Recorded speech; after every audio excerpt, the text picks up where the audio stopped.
My brother-in-law unplugged my $22,000 server to charge his vape, then laughed while I realized everything was gone. Hi, I'm Alex, 34, and last Saturday my brother-in-law unplugged my $22,000 server to charge his vape and acted like I'd yelled at him for using the wrong coaster. Chill out, Alex. It's just a computer. That's what Ryan said, leaning against my office doorway like he owned the place, neon green vape glowing in his hand. Strawberry something fogged the room. My sister Laura stood behind him, arms crossed, already tired of me. The tower in the corner was silent. Not peaceful silent. Dead silent. The kind that makes your stomach drop because you know something expensive just stopped breathing. I didn't yell. I whispered. It's not a computer. My voice shook anyway. Because that black rack wasn't a toy. It was my livelihood. And he'd killed it with a USB charger. The fans had been screaming when I left the house. 18 hours into a raid rebuild. Heat, stress, zero margin for error. When I came back, nothing.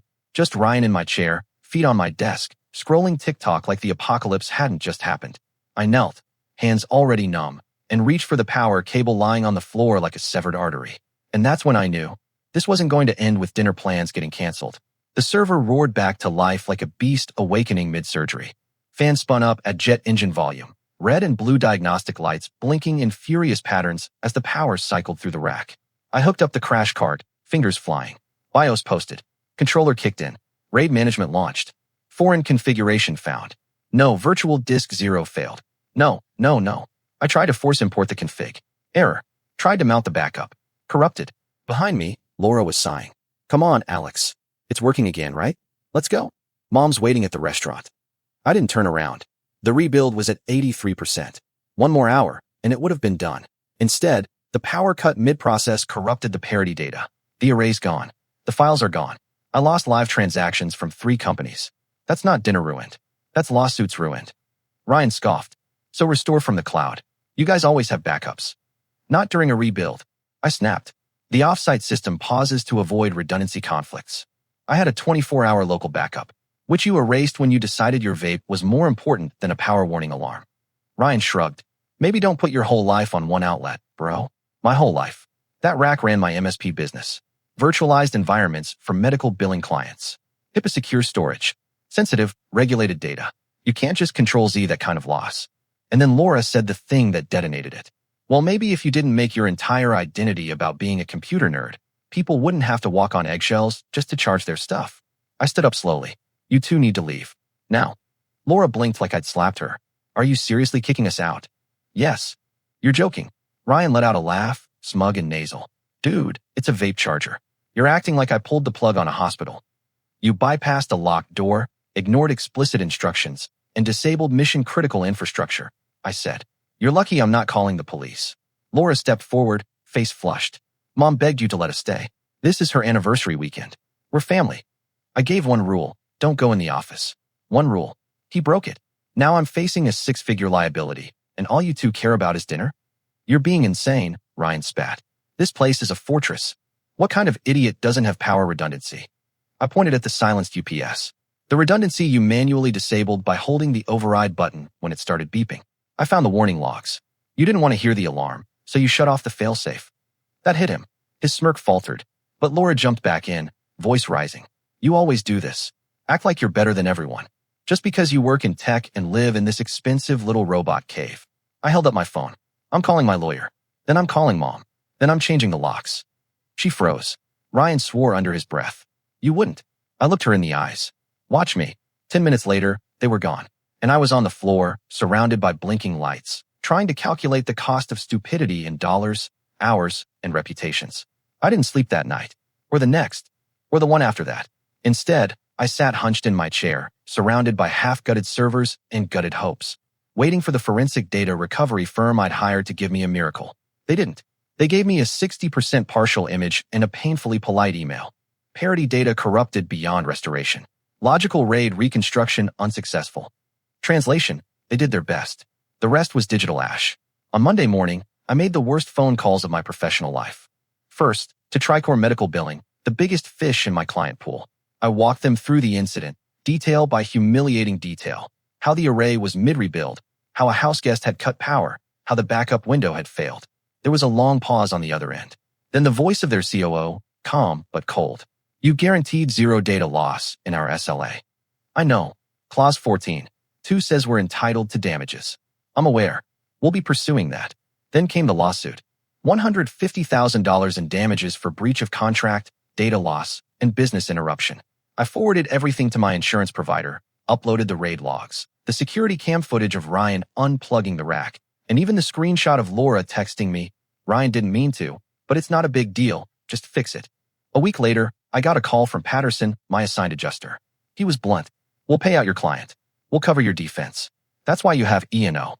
I exhaled, tension I didn't know I was carrying releasing all at once. Then Patterson continued, "And after that, we're going after him. Do you have your brother-in-law's contact info?" I nodded slowly. "Oh yes," I said. "I've got everything you need." Subrogation. If you've never heard that word before, let me tell you. It's the most beautiful word an innocent party can hear when they're holding the bill for someone else's idiocy. It means the insurance company pays me, and then unleashes a legal wolf pack to tear the idiot who caused the damage limb from limb in court. It took about 2 months to activate. 2 months where I kept my head down, rebuilt my systems, reinforced every point of failure, and replaced the shim doorknob with a steel core, commercial-grade keypad lock you'd need a battering ram to get through. Then the storm hit. I got the first inkling it had landed when my phone exploded with missed calls. 8 voicemails from my mother, 5 from my dad, all back-to-back, growing increasingly hysterical. "Alex, what have you done?" my mom sobbed when I finally answered. "Laura just called me. She says some company is suing them for $150,000. They're putting a lien on their car. They're garnishing Ryan's wages." I sipped my coffee. "I didn't sue them, Mom. My insurance company did." "Well, tell them to stop." "I can't. You have to." "No," I said simply. Kyle caused $150,000 in damages. Hartford paid the claim. Hartford wants their money back. That's what happens when you unplug someone's enterprise hardware mid-repair and destroy a year of financial data. "He was just charging his vape," she screamed. "How can you be so heartless? Over a computer?" "It wasn't a computer," I said. "It was my job, my company, my client's trust. I spent years building that, and he killed it in seconds." She started crying. "You're destroying your sister's life." "No," I said, staring into my rack's soft blue glow. "He destroyed it. I'm just not covering for him anymore." Then I blocked her number. 2 weeks later, my cousin Jason texted me from a wedding. "Bro, Laura and Ryan are living in your parents' basement. Ryan's car got repoed. Laura had to sell her Lewis bags. Dude looks like he aged 10 years in 1 month." I didn't reply. I didn't need to. Meanwhile, the insurance lawyers were just getting warmed up. Turns out Ryan had tried to defend himself in court, representing himself, no less. He cited implied access, lack of posted warnings, and even a Reddit comment thread about property law that he printed out and highlighted. Hartford's legal team torched him like dry pine in a campfire. They presented a full forensic timeline, security footage, server logs, RAID controller diagnostics, emails, texts, Laura's own confession that Ryan had unplugged the rack by accident. The court didn't just rule against him. It obliterated him. Since they couldn't pay the judgment, the judge ordered 25% wage garnishment from both of them. Ryan barely held jobs to begin with, but Laura, who had a full-time receptionist position, got hit hardest. They had to sell their SUV, break their lease, and move into my parents' already cramped house. They shared a converted laundry room. No door, just a curtain. I heard Ryan tried to launch a GoFundMe, raised $212, mostly from burner accounts and some confused guy named Crypto Jesus 92. The stress did what I'd never dared hope for. It drove a wedge between them. Jason told me Laura blamed Ryan. Ryan blamed me. My parents blamed me, of course. But for the first time in my entire life, I didn't care. I was out. No more family dinners. No more guilt trips. No more tech support calls on Thanksgiving. Just me, my servers, and peace. It's funny how quickly people forget who bailed them out for a decade the moment you say no. When Laura and Ryan moved into my parents' basement, the narrative shifted overnight. I wasn't the responsible, helpful older brother anymore. I was the villain. The tyrant with the fancy computer who ruined their lives over a simple mistake. Never mind that Ryan had committed what any IT auditor would call criminal negligence. Never mind that I told them, in plain English, not to touch the server room. Nope. I was the psycho with a bunker full of blinking lights who values machines over family. That's what Mom wrote in a handwritten letter she mailed me, as if the drama needed postage. "You've always been cold," she wrote. "You'd rather talk to robots than people. I don't recognize you anymore." I didn't respond. I didn't need to, because for the first time in my life, I wasn't living under their emotional blackmail. Let me be clear, losing the Tricor contract hurt. I won't sugarcoat that. They were 38% of my revenue. But I learned a valuable lesson about client trust, disaster recovery, and the absolute necessity of off-site redundancy with isolated power sources. And thanks to the professionalism I showed during the crisis, owning the failure, explaining the timeline, documenting every detail, word spread. I picked up 2 new clients. One of them, a regional law firm, said my post-incident report was the most thoroughly professional damage control they'd ever seen. Their CIO called me a battle-tested operator. I cried in my kitchen when I read the contract renewal email, not out of sadness, relief. Meanwhile, the fallout at my parents' house was nuclear. Ryan couldn't hold down a job for longer than a month with the wage garnishment. His license got suspended over unpaid tickets, so Laura had to drive him to work in a dented Hyundai she hated. My parents tried to help, quietly paid for groceries, slipped them cash, but retirement doesn't stretch far when your son-in-law thinks NFTs were a valid 401k strategy. I heard through Jason that Ryan started sleeping on the couch, then the garage, then not at all. One day he just left, vanished in the night with a backpack and a vape pen. Rumor is he moved to Colorado to start over. That's code for crashing with an old DJ buddy and probably getting evicted 3 months later. Laura stayed. Not by choice. She couldn't afford to leave. I think she finally realized just how deep the hole went. I don't know what broke her more, the financial free fall or the realization that no one was coming to rescue her this time. Because I wasn't. I was busy upgrading. I tore out the drywall in my office and installed acoustic panels, mounted a biometric scanner beside the door, installed a custom UPS with triple battery redundancy and a key bypass switch. You'd have better luck stealing gold from Fort Knox than interrupting my data flow now. And the best part? Silence. No family texts. No drop-ins. No guilt-ridden voicemails. Just the hum of a fully operational, idiot-proof data center. I had my life back. 3 months after Ryan disappeared, I got a Christmas card in the mail. No envelope. Just a thin, glossy stock photo of my family. Mom, Dad, Laura, and Ryan, posed awkwardly in front of a rented fireplace backdrop. Everyone was smiling like their faces were glued on. Ryan looked older, weirdly tan, like he'd been sleeping in his car. Laura's smile didn't reach her eyes. And the caption underneath? Merry Christmas from all of us. No message. No apology. Just a name-stamped signature. Like a press release. I held it for a moment, staring at their forced cheer, before dropping it into the shredder. The blades buzzed, and for a second, it sounded like applause. Because while they were sinking deeper into their self-made mess, I was thriving. My business, Aegis Systems LLC, had not only recovered, it had evolved.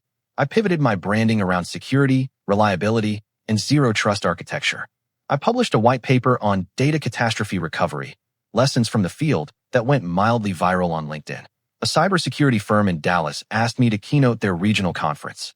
One of my new clients sent me whiskey for Christmas with a card that said, "Thanks for being the guy who never panics." I smiled at that, because they didn't know how close I had come to the edge. After the Tricor collapse, after the 3-day bender of coffee and self-loathing, I stood in that office staring at the wreckage and thought, this is how people quit. Not just jobs, life. But I didn't. I built back better. Not just the tech, but myself. Therapy helped. Lifting weights helped. Cutting out every toxic relationship like cancer helped the most. I hadn't realized how much of my energy had been spent apologizing for other people's chaos. Once I stopped, my bandwidth doubled, literally and metaphorically. One night, about 6 months after everything, I got a text from my dad. "She's not doing well. You should call." He didn't say who. Didn't need to.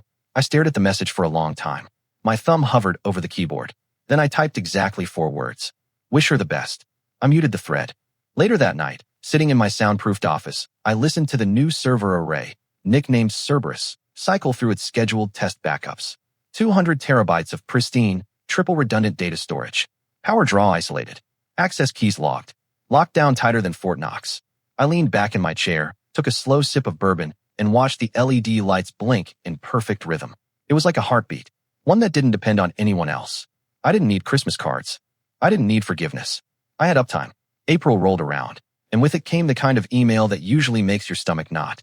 Subject line, legal notice of deposition, subrogation claim review. For a second, I thought it might be a follow-up from the original lawsuit. But when I opened it, I realized it wasn't about me. It was about Ryan. The insurance company was still squeezing him, and apparently, he'd filed a desperate motion to reduce the wage garnishment. Claimed undue hardship, mental distress, even irreparable reputational harm. I had to laugh. What reputation? The guy's resume was a pile of buzzwords and DJ gig flyers from 2017. Still, they wanted a statement from me. Just a simple confirmation of facts. I reread my old notes. The access logs. The screenshots. The text messages from Laura. I didn't embellish. I didn't vent. I just told the truth.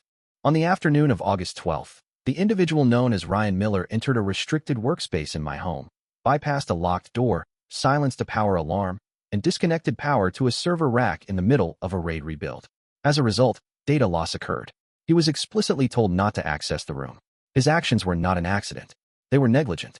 A week later, I got an update from the court clerk, motion denied. Garnishment continues. I thought that was the end of it. Until I got another letter, this time from Ryan himself. It was handwritten, in surprisingly neat cursive, 4 pages long. Started like this. Alex, I know you have no reason to ever speak to me again, and I wouldn't blame you if you burned this without reading. But I need to say some things. Not to fix what I did, I can't. Just to own it. I read it twice. Then a third time. It wasn't polished. It wasn't manipulative. It was raw. He admitted everything. Not just unplugging the server, but why he did it. I felt small in your house. Like a joke. Laura always talked about how you had it all together, and I was just floating. I thought if I brushed it off, made it a joke, maybe I wouldn't feel like such a failure. But I knew what I did the second the lights went off. I knew it wasn't a charger mistake. I knew I destroyed something real. That line hit me harder than I expected. He ended it with, "You don't owe me forgiveness. I just wanted you to know that I've started working again. Real work. Warehouse shift, nights. Saving what I can. Laura and I, we're not together anymore. Maybe we never should have been. But I'm trying now. Not for anyone else. Just to be someone who doesn't destroy things." I stared at the letter for a long time. Then I filed it in a drawer I never opened. Not out of bitterness. Just to keep it where it belongs, in the past. I didn't write back, but I didn't shred it either. Because somewhere in the silence, I realized I wasn't angry anymore. By summer, the house was quiet in a way I hadn't known since childhood. No emergency pings. No panic texts from Laura. No guilt-drenched voicemails from my parents asking me to just help, just once. It was like someone had finally turned off the background noise of obligation. Instead, I filled the space with structure. My mornings were coffee and logs. Midday, client meetings and system checks. Nights, clean code, clean floors, a clean conscience. I wasn't chasing success. I was maintaining it, refining it. And for a guy who used to live in survival mode, that was pure gold. The business was thriving. Cerberus hummed along like a dream. My client base doubled in a year, not from ads, but from word of mouth. I was the paranoia guy, the one who had built his stack like the world might end. Apparently, after a few supply chain breakdowns and ransomware attacks, that vibe was suddenly marketable. But it wasn't just work that changed. I changed. I started taking weekends. Hired 2 part-timers to help with support tickets. Joined a Krav Maga class, more for the mental clarity than the moves. I even took a weekend trip to Oregon. No laptop. Just me, a cabin, and a notebook where I wrote down things I'd never let myself say out loud. Like, I'm not responsible for other people's chaos. And, you are not a villain for protecting your peace. And then there was the letter. Another one. From Laura this time. It came folded into a Mother's Day card, which made 0 sense since I'm very much not a mom. No return address. Just her looping handwriting across the envelope like we were still in high school. Inside, "I'm sorry." That was it. 2 words. Scrawled beneath the printed Hallmark poem about unconditional love. No explanations. No defenses. No crying about Ryan, or the basement, or how I'd ruined everything. Just, "I'm sorry." I sat there holding it for a long time, wondering what the angle was. There was always an angle with Laura. Always a reason behind the curtain. But this time, nothing came. And for the first time in years, I didn't feel rage. I didn't feel vindication. I felt distance. A clean, honest distance. Like she was finally across the chasm, and I didn't need to yell across it anymore. Didn't need to build a bridge. I could just let it be. That's when I knew I'd really moved on. Because forgiveness isn't some grand ceremony. It's the quiet decision to stop bleeding over the same wound. So I placed the card in the same drawer as Ryan's letter. Closed it. Locked it. Then turned back to Cerberus, still blinking in its rhythm like a steady, loyal heart. 3 months after the doorstep visit, I got an email from a name I didn't recognize. Meganar. Subject line. Conference invitation, keynote speaker opportunity. I almost deleted it. Thought it was spam. But something about the wording caught my eye. "We're organizing the Central Texas Tech Security Summit this October, and your white paper on RAID failures and data integrity under catastrophic conditions made quite the rounds. Would you be open to delivering a keynote on resilience through chaos?" Resilience through chaos. I laughed. Yeah, I could talk about that. I could write a book on that. I accepted. They flew me out, paid for the hotel, even slapped my name on the promo banners. There I was, next to engineers from Google and IBM, like I belonged. Like my war story meant something. And when I walked out onto that stage, 300 pairs of eyes looking back at me, I wasn't nervous. I told them the truth. About the unplugged server, the destroyed data, the lawsuit, the betrayal, the rebuild. I didn't name names, but I didn't hold back either. I ended with this. You can design for failure. You can prepare for disaster. But the hardest thing to build is boundaries. Infrastructure will fail. People will too. What matters is how fast you isolate the damage, and whether you have the courage to lock the door behind it once it's done. They gave me a standing ovation. Not because the story was clean, but because it was real. Afterward, a younger guy came up to me. Nervous energy, still wearing his conference badge like armor. He said, "Hey, my cousin wiped out my NAS last year trying to boost the Wi-Fi." I thought I was the only one with family horror stories like that. I smiled. You're not. And next time, put the server behind a locked door. Already did. Good kid. I flew home the next day, stepped into my house, and was hit with that familiar hum. My heartbeat was in sync with the fans now. The gentle, constant rhythm of control. The fridge was stocked. My alerts were silent. Cerberus was green across the board. I'd built my own quiet. And this time, it was going to last. A year and a half after the server crash, I got an envelope in the mail. No return address, no stamp, just left in my mailbox. Inside was a photo. Laura, standing in front of a small brick apartment complex, holding a set of keys. Alone. No caption. No note. Just her, smiling. Not that strained, performative smile. A real one. Quiet. Tired. Earned. I pinned it to my corkboard, right next to a printed graph showing 999% uptime for Q2. And for the first time, I didn't feel anger or pity or the need to fix anything. I just felt peace. That night, I sat in my office, bathed in the low hum of Cerberus. Everything was locked, synced, backed up twice over. I poured a glass of scotch, leaned back in my chair, and listened to the fans. The world outside could burn, break, or beg. In here, system normal. Integrity verified. No further action required. And for the first time in years, I believed it.